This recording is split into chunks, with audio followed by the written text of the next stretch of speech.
یتیم بچے کے مسائل بہت زیادہ ہوتے ہیں ہمارے معاشرے میں. آپ کو پتہ ہے مثل مشہور ہے کہ ایک یتیم بچہ آدھے گاؤں کا یا آدھے ملک کا بادشاہ ہوتا ہے. تو یہ بادشاہت اس کو اس لیے نہیں ملی کہ وہ خوش ہے، اس کی ضرورتیں پوری ہیں، بلکہ یہ اس لیے ہے کہ اس بچے کے سر پر ہاتھ رکھنے والا کوئی نہیں، اس کو صحیح راستہ دکھانے والا کوئی نہیں، تو وہ بادشاہوں جیسی زندگی گزارتا ہے جہاں پر پابندیاں بھی نہیں ہیں، جہاں پر روک ٹوک بھی نہیں ہے، جہاں پر اچھے اور برے میں تمیز بھی نہیں ہے. تو بچہ ایک شتر بے مہار کی طرح اپنے خواہشات پورے کرتا چلا جاتا ہے اور لوگ اس کو بادشاہ کا خطاب دیتے. یہ وہ بادشاہ نہیں ہے جو زیادہ اختیار مند ہو، یہ وہ بادشاہ نہیں ہے جو سہولیات سے مستفید ہو رہا ہو، یہ وہ بادشاہ ہے جس کی زندگی میں خامیاں ہیں، ابھی اس کو احساس نہیں ہے. جس طرح جو آپ نے کی بادشاہ کی، میں ایک بات ایڈ کرنا چاہوں گا، کیونکہ جس طرح بادشاہ تھے کوئی پوچھنے والا نہیں ہوتا،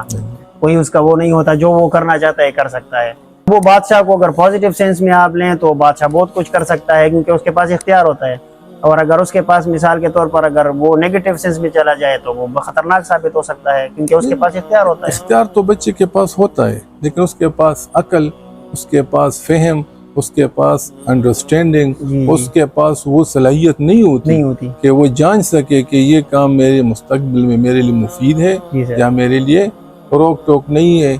بس وہ چیزوں کو انجوائے کرتا چلا جاتا ہے اور اپنی شخصیت کو بگاڑتا چلا جاتا ہے. وہ پھر بادشاہ نہیں رہتا. اگر وہ بادشاہ رہتا ہے تو اپنے خواہشات کی حکمرانی چاہتا ہے، لیکن ہر ایج میں اور ہر عمر میں اس کی خواہشات اور وہ پوری نہیں ہوتی تو اس کے لیے پھر وہ دنگے، فساد، ڈاکہ، نشہ، تماشا، یعنی جو معاشرتی برائیاں ہوتی ہیں وہ اس میں ایسا گر جاتا ہے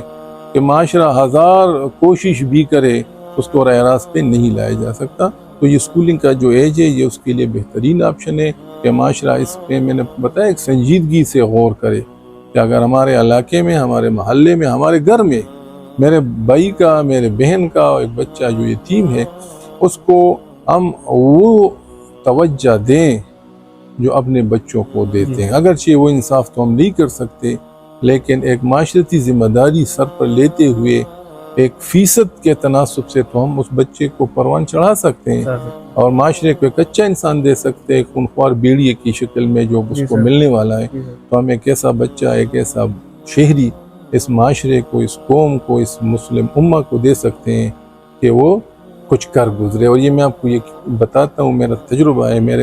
ایکسپیرینس رہا ہے کہ جو یتیم بچہ ہوتا ہے، اگر اس کو آپ نے صحیح نہج پہ ڈال دیا،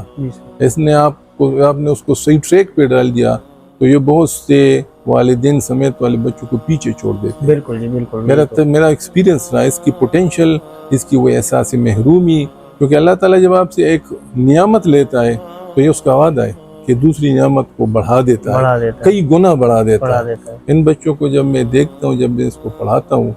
تو یقین جانے تقریباً 20-25 سال ہو گئے ہیں پڑھاتے ہوئے، ان بچوں کی پوٹینشل کو ایکسپلور اگر کر دیا گیا تو یہ بہت سے ایسے بچوں سے ہیرے کی طرح اس سے مختلف ہوں گے، اس سے کامیاب زندگی گزار سکتے ہیں اور معاشرے میں ایک اچھی نوید، ایک اچھی تبدیلی کی نوید بن سکتے ہیں.